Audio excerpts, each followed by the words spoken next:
والذين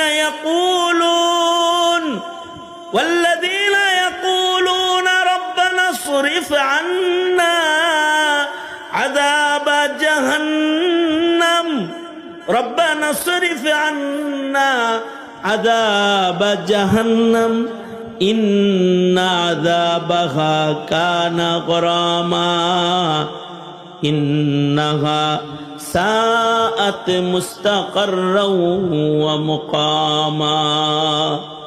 আল্লাহ বলেন নিশ্চয়ই কিন্তু দোজখ বসবাসের নিকৃষ্ট জায়গা, এটা কোনো আরামদায়ক বসবাসের জায়গা নয়।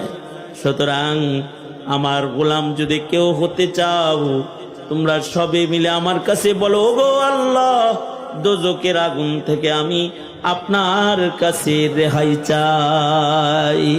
আল্লাহ, দোজখ আমার থেকে হটায় লয়ে যান, সরায় লয়ে যান, জাহান্নামের আগুন থেকে আপনি আমারে বাঁচান। সুতরাং এইটুক কোন যাব না, এইটুক কোন যাব না ইনশাআল্লাহ।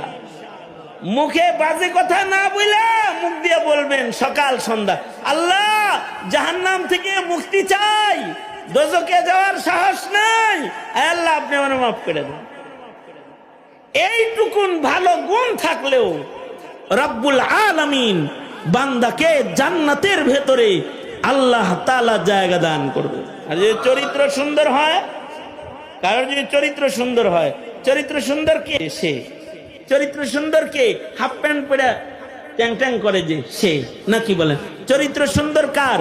যে মারামারি করে, হকি স্টিক লয়ে করে সে, তাই না? চরিত্র সুন্দর কে? যে গালাগালি করে সে। চরিত্র সুন্দর কে? পরেরটা মায়েরা যে খায় সে, যে সন্ত্রাস করে, চাঁদাবাজি করে সে। চরিত্র চরিত্র চরিত্র একটা জিনিসের নাম, যেটা কিছু মানুষের আছে, যেই চরিত্র শিখাইবার শিক্ষক হয়ে চরিত্রের শ্রেষ্ঠ নমুনা মুহাম্মদুর রাসূলুল্লাহ সাল্লাল্লাহু আলাইহি ওয়াসাল্লাম আগমন করেছিলেন। এই চরিত্র যদি কারোর ভালো হয়,